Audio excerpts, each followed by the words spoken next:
Teenagers of Reddit, what did you think was part of puberty, but really something else? When I was about 14 I started to hear a crazy amount of people yelling at me inside my head.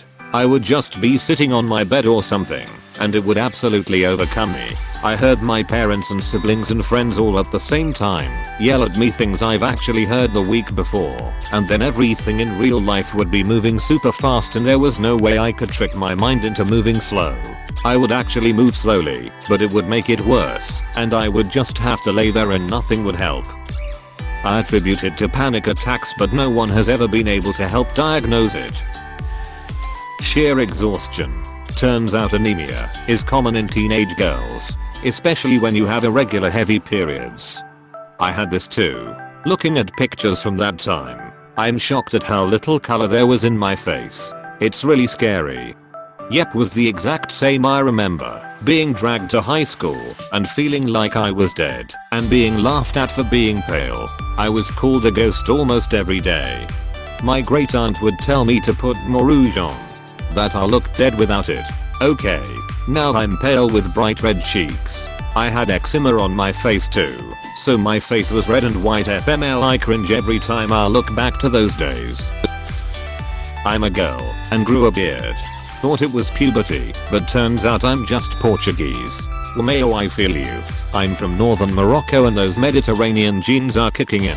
Hairy ASF too. I'm from northern Morocco and can't grow a beard to save my life as a male. I wish I could donate all my leg hair and arm hair to PPL who actually want to grow some hair. Growing up I was really close with my cousin. We were the same age, lived in the same neighborhood, went to the same school, and had the same group of friends. I remember during junior high school he changed quite a bit, and at the time I didn't have the mental or emotional capacity to wonder why or figure out on a deep level what could have been happening. He used to be very fun, jovial, and enjoyed hanging out with me and my friends. Suddenly around the time we turned 11 or so, he became much quieter, preferred to keep to himself, and started becoming a lot more introverted.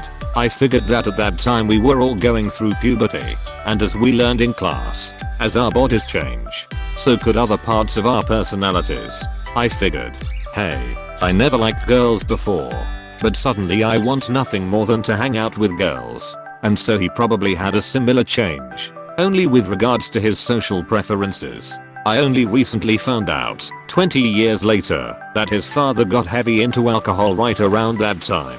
And he abused him, definitely physically and verbally, possibly sexually. He didn't quite go there, and I didn't push. His father ultimately left his family, and the story we were told at the time was that he was traveling for business, but that everything was fine. So we had no choice but to accept this. It breaks my heart that at that time I could have been there for him.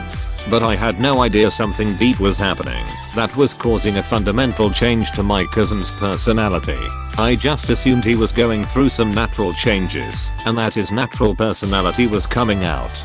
But it turns out the worst thing that could happen to a child, having your parent abuse you, was happening. And that was the reason for his sudden change. I hope I'm not the first person to tell you, but an 11-year-old no responsibility for something like that. Of course your heart is broken, but you did nothing wrong. Internet hugs. This is how people should treat each other on the internet.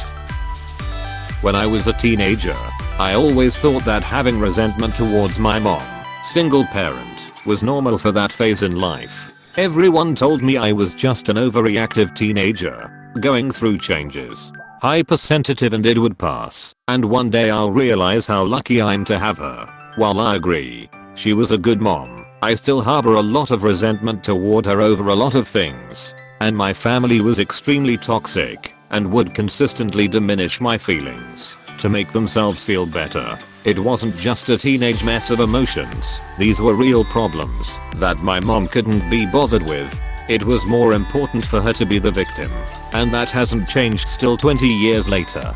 Most people are on the outside looking in and don't hear both sides of the story. Sometimes the smallest thing can lead to a life of depression, anxiety, and self-deprecating. In other words, You're not just finding yourself as a teenager. Life comes with constant growth and realizations. Don't ignore your instinct, because everyone is telling you otherwise. Everyone told my mom my anger was because I was a teen. She has never and won't ever meet her grandchild. Mine was always PMS. Yes, I PMS 365 days, and that's why I'm in the psych hospital. I'm suicidal because hormones. Not because I was raised to think I was the cause of everyone else's problems. I still visit and talk to my parents sometimes, and it's funny how interactions that used to feel so normal to me look so ducked up the longer I'm out of the house and have more context for healthy interactions. That hits home for me. Even though my upbringing wasn't too bad, I only realized the constant tension I was in after I moved out. Back in the day it was just normal, and now I can't be there for more than 2 to 3 days or I will go crazy. I get extremely bad pains in my legs, which was suspected to be growth pains.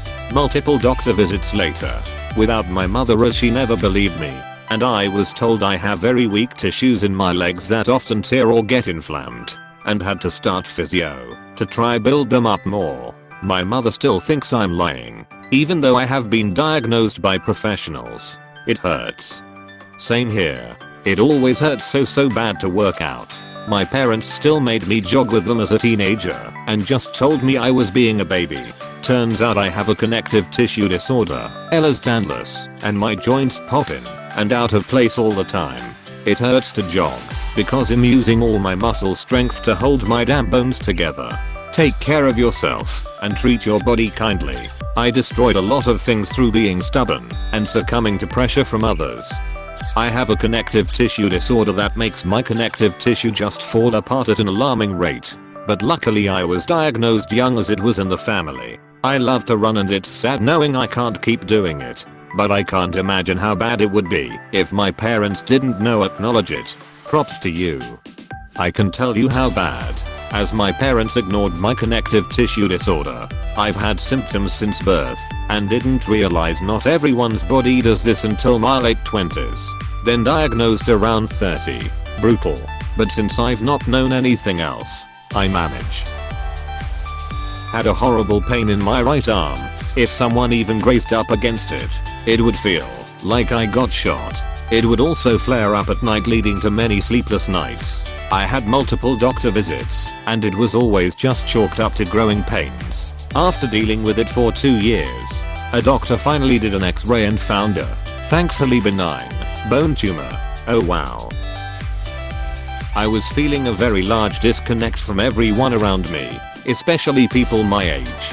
I constantly visualized being in a bubble separate from everyone else, and I had a hard time having conversations. But I just thought it was puberty, because I didn't want to self-diagnose, and I figured everyone else felt the same. Turns out it was Asperger's. Ooh, the bubble analogy hits. I'm nearly 40, and I still feel like that. I'm happy though. Have you had any therapy or treatment? I was supposed to get help from someone at school who had a daughter with the diagnosis as well. But then Corona hit and now I just have to wait it out.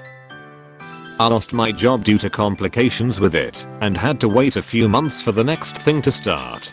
A day before the first meeting, a letter comes in and Corona had struck.